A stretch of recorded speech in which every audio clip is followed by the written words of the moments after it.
Hello and welcome to a new off-the-track tutorial where today I will be going through the rear wing modelling process. Ladies and gentlemen, the body is now done, so now we can start sketching and modelling the rear wing.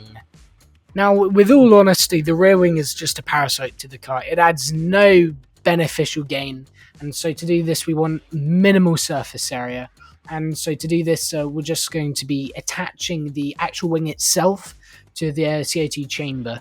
And by doing this, it's going to be your normal sweep tool.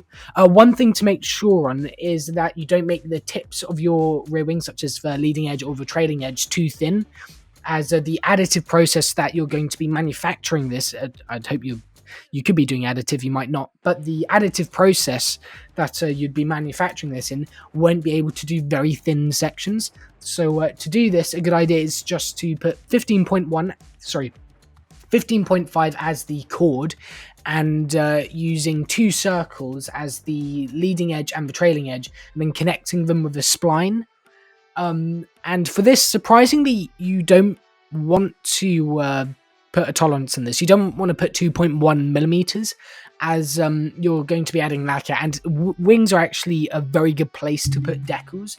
And so with the decals and the added lacquer, you're going to be more than legal. So putting 2 millimeters is fine for the rear wing thickness.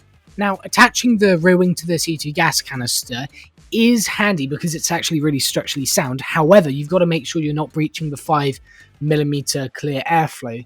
And you can see what I've done. I've put a sketch as the 5.5 boundary, once again adding tolerance, and then using the sketch fillet function to ensure that it links up very nicely.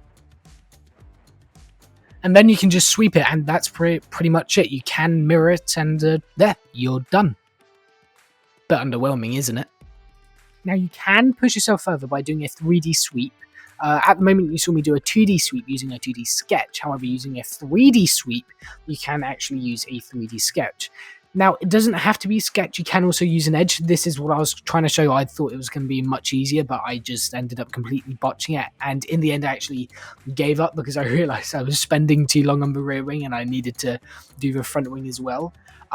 However, I can quickly show you a picture of Leaf 1's rear wing and their processes. Once again, all credit to them, Leaf 1 national champions, representing UK at the 2024 World Finals. Huge thank you for letting me use their car and rear wing process for this. So once you have modelled half of a rear wing, you can then mirror it using the origin as the mirror plane, combine it, and then fillet it. And that's it. See you in the next tutorial.